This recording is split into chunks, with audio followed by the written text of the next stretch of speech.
Robinson Crusoe by Daniel Defoe. Chapter 17. Visit of Mutineers. In a little time, however, no more canoes appearing, the fear of their coming wore off, and I began to take my former thoughts of a voyage to the Main into consideration, being likewise assured by Friday's father that I might depend upon good usage from their nation on his account, if I would go. But my thoughts were a little suspended when I had a serious discourse with the Spaniard, and when I understood that there were 16 more of his countrymen and Portuguese, who, having been cast away and made their escape to that side, lived there at peace, indeed with the savages, but were very sore put to it for necessaries, and indeed for life. I asked him all the particulars of their voyage, and found that they were a Spanish ship, bound from the Rio de la Plata to the Havana, and being directed to leave their loading there, which was chiefly hides and silver, and to bring back what European goods they could meet with there, that they had 5 Portuguese seamen on board, whom they took out of another wreck, that 5 of their own men were drowned when first the ship was lost, and that these escaped through infinite dangers and hazards, and arrived, almost starved, on the cannibal coast, where they expected to have been devoured every moment. He told me they had some arms with them, but they were perfectly useless, for that they had neither powder nor ball, the washing of the sea having spoiled all their powder but a little, which they used at their first landing to provide themselves with some food. I asked him what he thought would become of them there, and if they had formed any design of making their escape. He said they had many consultations about it, but that having neither vessel nor tools to build one, nor provisions of any kind, their counsels always ended in tears and despair. I asked him how he thought they would receive a proposal from me which might tend towards an escape, and whether, if they were all here, it might not be done. I told him with freedom I feared mostly their treachery and ill usage of me, if I put my life in their hands. Gratitude was no inherent virtue in the nature of man, nor did men always square their dealings by the obligations they had received so much as they did by the advantages they expected.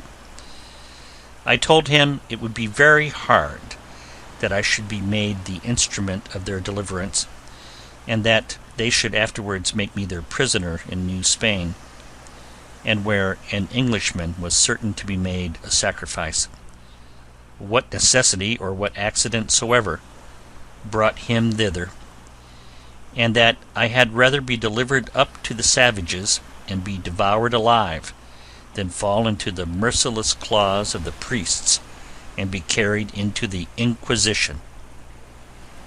I added that otherwise I was persuaded, if they were all here, we might with so many hands build a bark large enough to carry us all away, either to the Brazils southward, or to the islands or Spanish coast northward, but that if, in requital, they should, when I had put weapons into their hands, carry me by force among their own people, I might be ill used for my kindness to them, and make my case worse than it was before.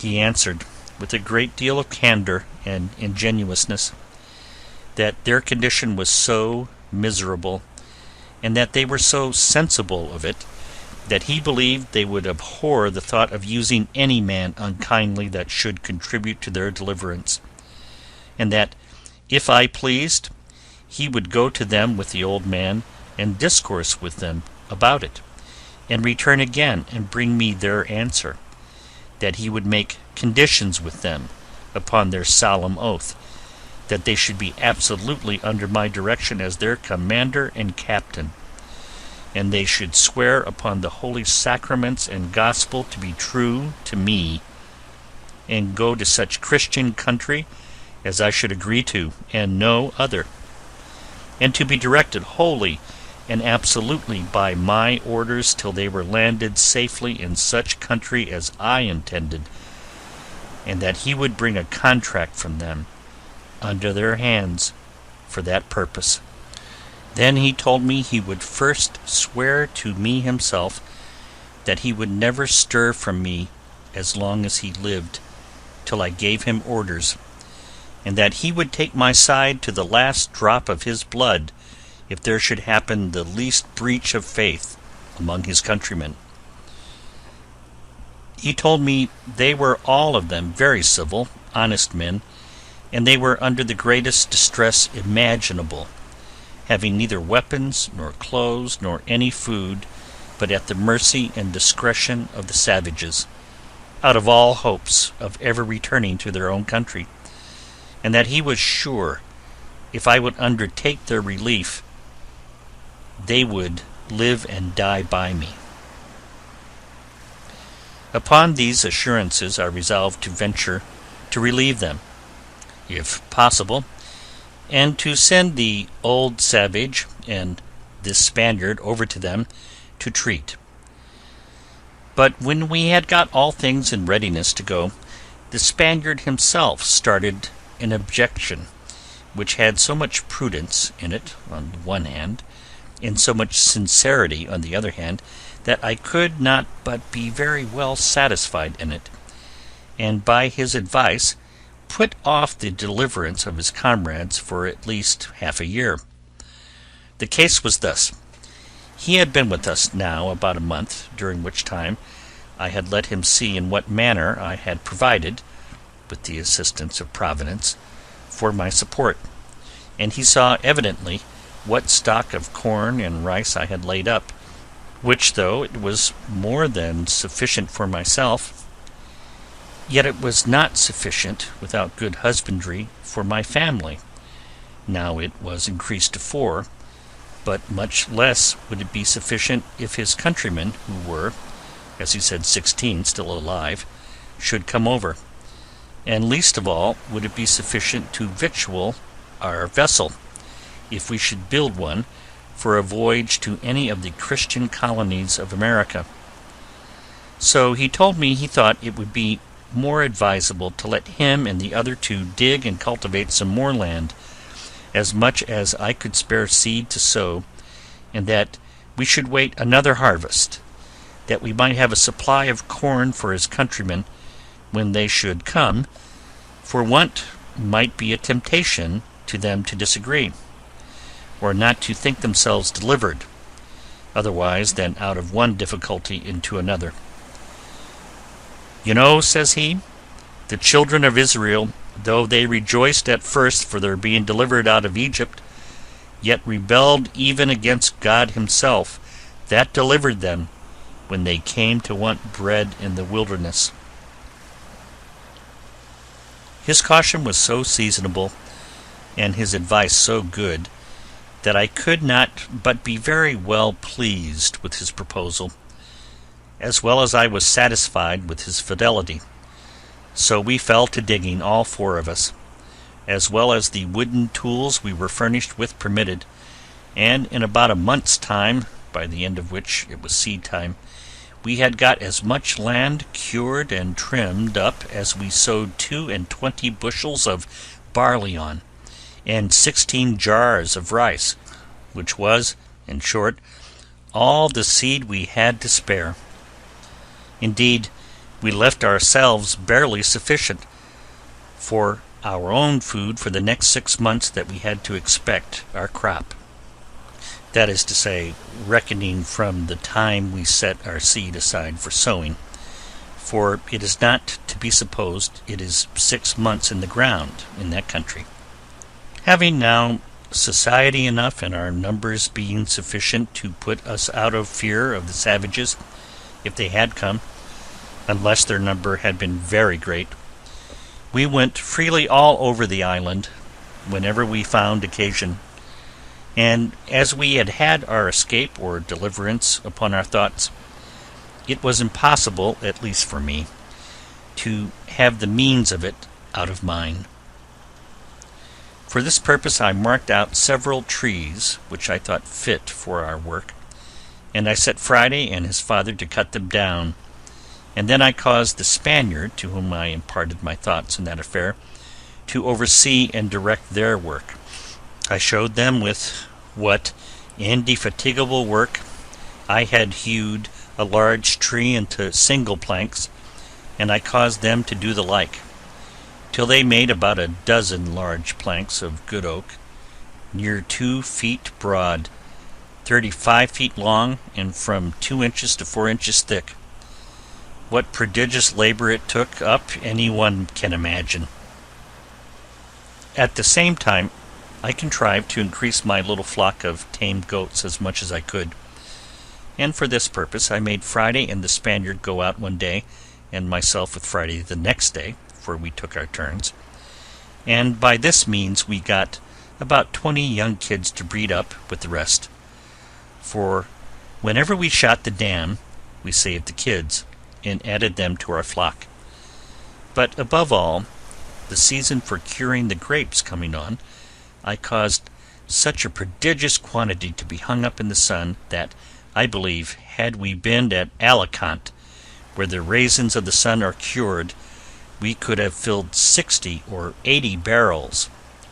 And these, with our bread, formed a great part of our food.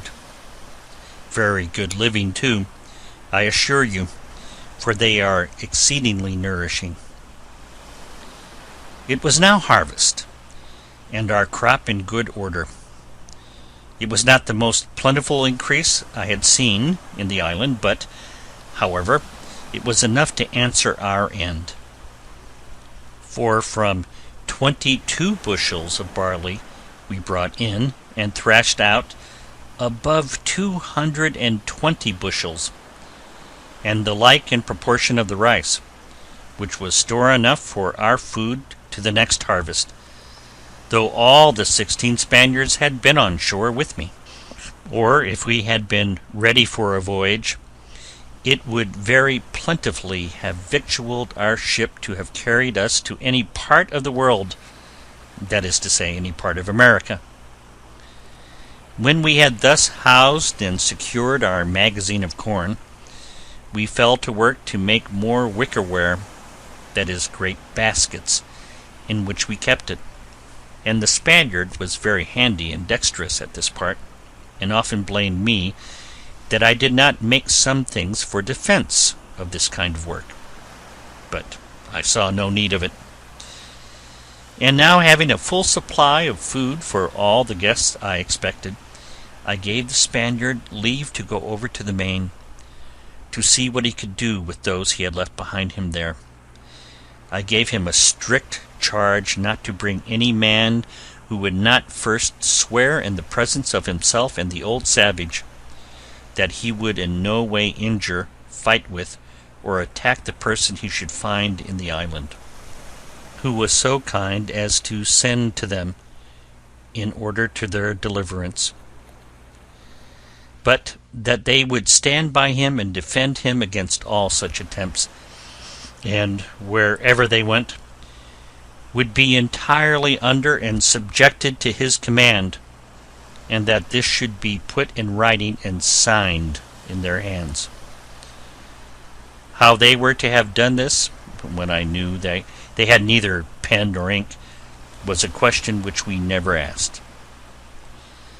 Under these instructions, the Spaniard and the old savage, the father of Friday, went away in one of the canoes which they might be said to have come in, or were rather brought in, when they came as prisoners to be devoured by the savages.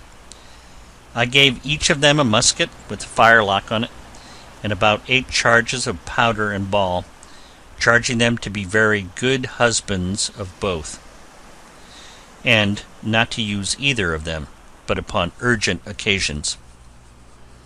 This was a cheerful work, being the first measures used by me in view of my deliverance for now 27 years and some days.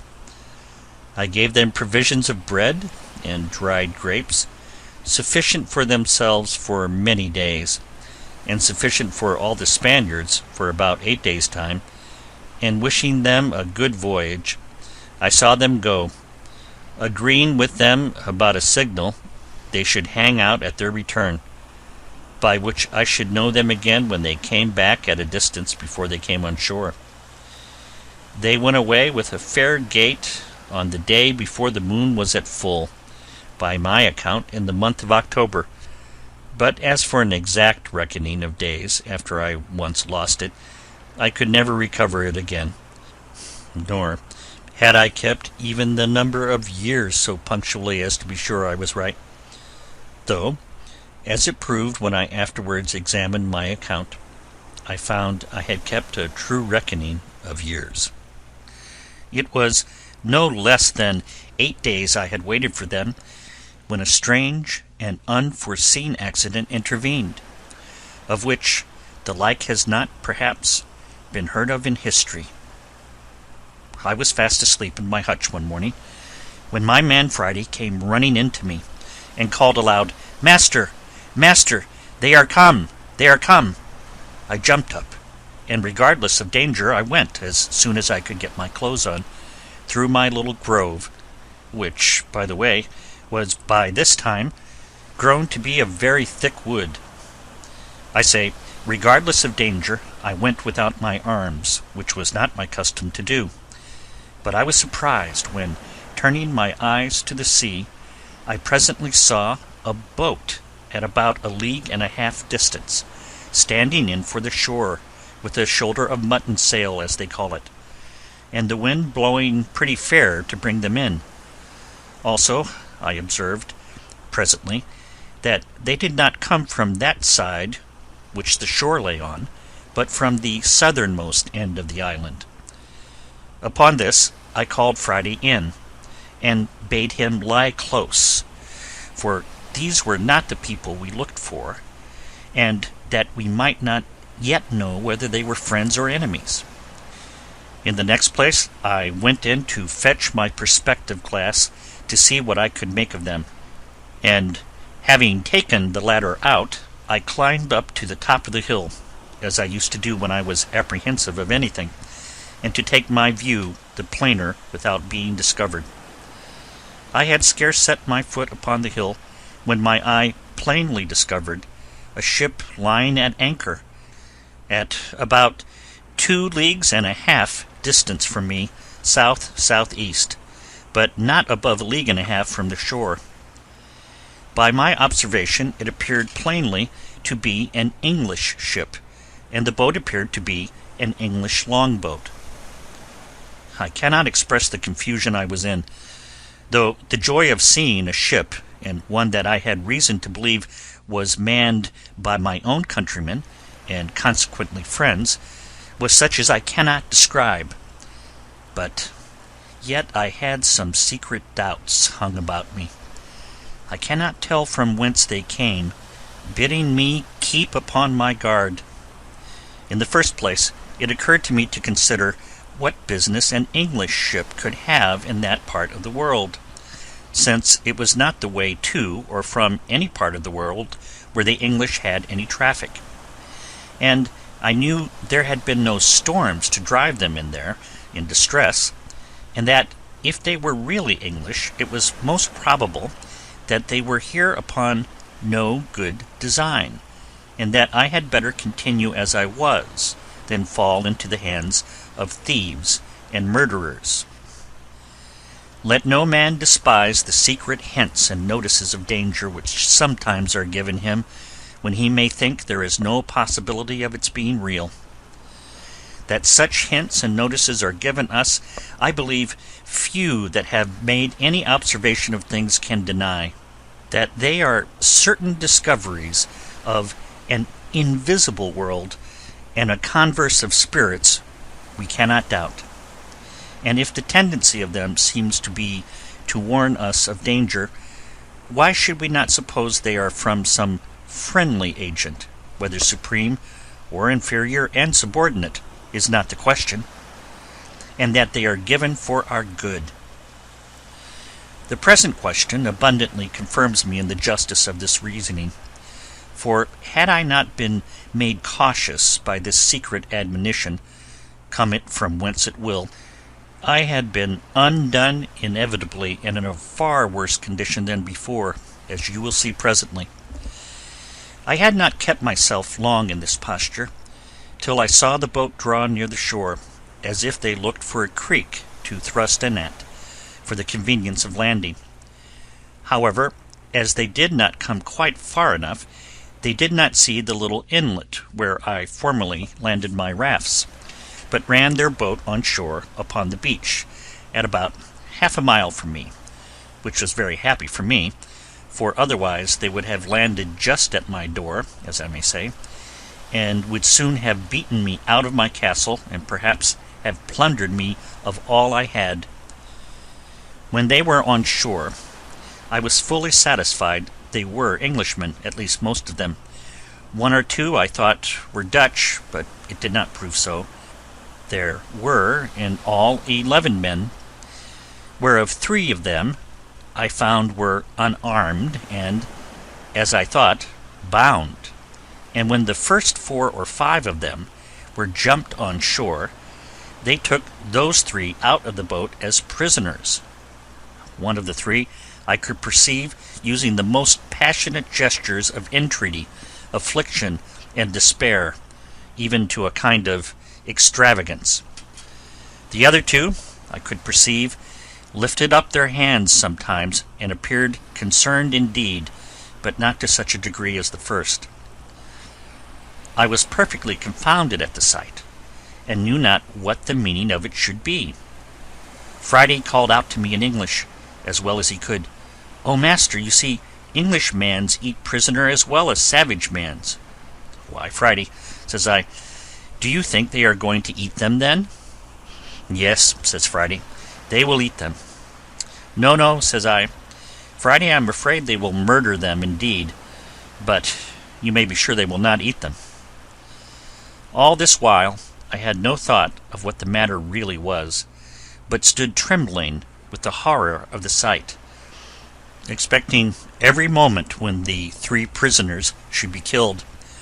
Nay, once I saw one of the villains lift up his arm with a great cutlass, as the seamen call it, or sword, to strike one of the poor men, and I expected to see him fall every moment, at which all the blood in my body seemed to run chill in my veins. I wished heartily now for the Spaniard and the savage that had gone with him, or that I had any way to have come undiscovered within shot of them, that I might have secured the 3 men, for I saw no firearms they had among them. But it fell out to my mind another way. After I had observed the outrageous usage of the 3 men by the insolent seamen, I observed the fellows run scattering about the island, as if they wanted to see the country. I observed that the other 3 men had liberty to go where they pleased, but they sat down all 3 upon the ground, very pensive, and looked like men in despair. This put me in mind of the first time when I came on shore, and began to look about me, how I gave myself over for lost, how wildly I looked round me, what dreadful apprehensions I had, and how I lodged in the tree all night for fear of being devoured by wild beasts. As I knew nothing that night of the supply I was to receive by the providential driving of the ship nearer the land by the storms and tide, by which I have since been so long nourished and supported, so these 3 poor desolate men knew nothing how certain of deliverance and supply they were, how near it was to them, and how effectually and really they were in a condition of safety, at the same time that they thought themselves lost and their case desperate. So little do we see before us in the world, and so much reason have we to depend cheerfully upon the great Maker of the world, that he does not leave his creatures so absolutely destitute, but that, in the worst circumstances, they have always something to be thankful for, and sometimes are nearer deliverance than they may imagine, nay, are even brought to their deliverance by the means by which they seem to be brought to their destruction. It was just at high water when these people came on shore, and while they rambled about to see what kind of place they were in, they had carelessly stayed until the tide was spent, and the water was ebbed considerably away, leaving their boat aground. They had left 2 men in the boat, who, as I found afterwards, having drunk a little too much brandy, fell asleep. However, one of them, waking a little sooner than the other, and finding the boat too fast aground for him to stir it, hallooed out for the rest, who were straggling about. Upon which they all soon came to the boat, but it was past all their strength to launch her, the boat being very heavy, and the shore on that side being a soft oozy sand, almost like a quicksand. In this condition, like true seamen, who are, perhaps, the least of all mankind given to forethought, they gave it over, and away they strolled about the country again, and I heard one of them say aloud to the other, calling them off from the boat, "Why, let her alone, Jack, can't you? She'll float next tide." By which I was fully confirmed in the main inquiry of what countrymen they were. All this while I kept myself very close, not once daring to stir out of my castle any farther than to my place of observation near the top of the hill, and very glad I was to think how well it was fortified. I knew it was no less than 10 hours before the boat could float again, and by that time it would be dark, and I might be at more liberty to see their motions, and to hear their discourse, if they had any.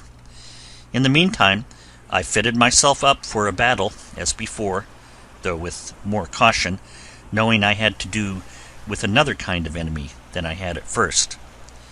I ordered Friday also, whom I had made an excellent marksman with his gun, to load himself the arms. I took myself 2 fowling pieces, and I gave him 3 muskets. My figure, indeed, was very fierce.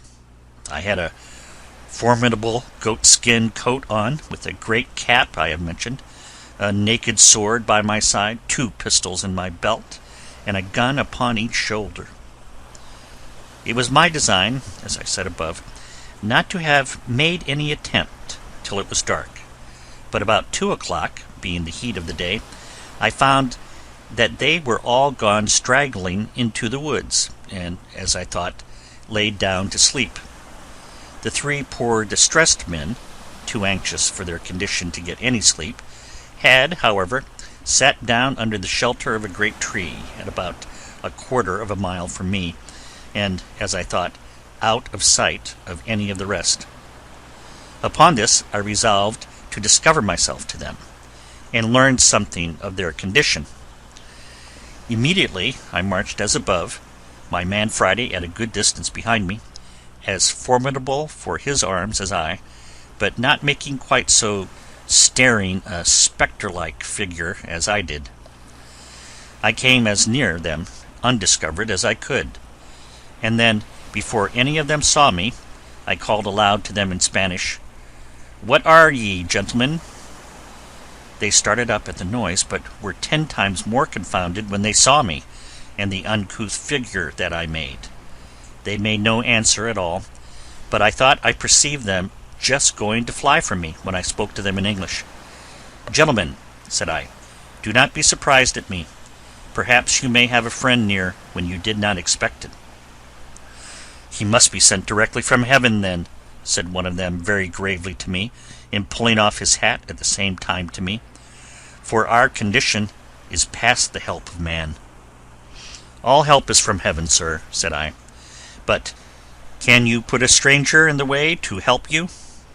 For you seem to be in some great distress. I saw you when you landed, and when you seemed to make application to the brutes that came with you, I saw one of them lift up his sword to kill you." The poor man, with tears running down his face and trembling, looked like one astonished, returned, "Am I talking to God or man? Is it a real man or angel? Be in no fear, sir, about that." Said I, "If God had sent an angel to you to relieve you, he would have come better clothed and armed after another manner than you see me. Pray lay aside your fears.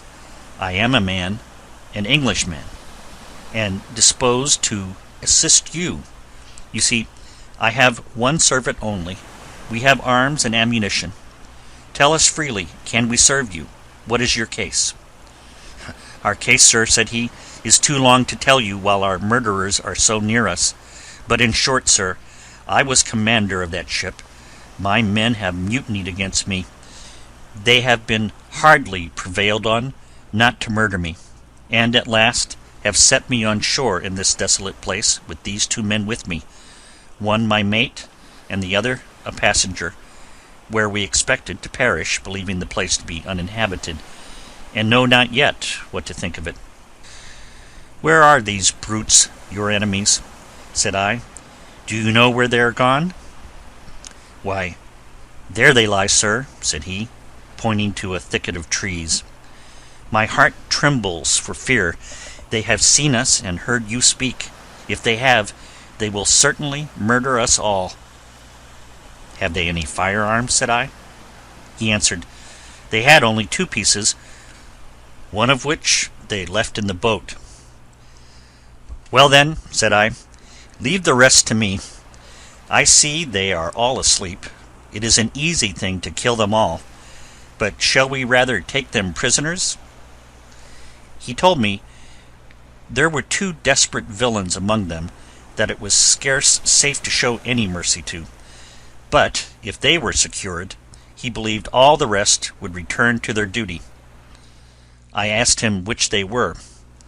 He told me he could not, at that distance, distinguish them, but he would obey my orders in anything I would direct. "Well," says I, "let us retreat out of their view or hearing, lest they awake, and we will resolve further." So they willingly went back with me till the woods covered us from them. "Look you, sir," said I, "if I venture upon your deliverance, are you willing to make 2 conditions with me?"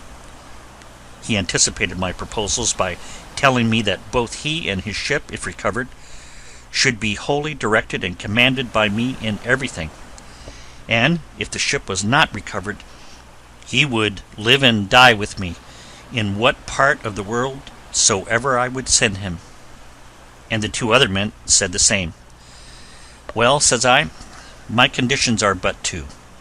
First, that while you stay in this island with me, you will not pretend to any authority here, and if I put arms in your hands, you will, upon all occasions, give them up to me, and do no prejudice to me or mine upon this island, and in the meantime be governed by my orders.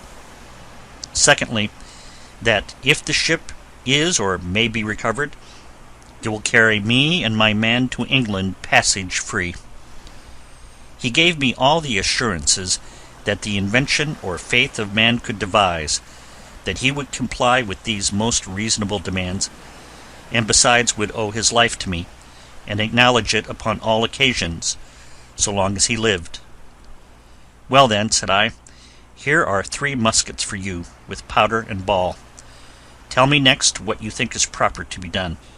He showed all the testimonies of his gratitude that he was able, but offered to be wholly guided by me.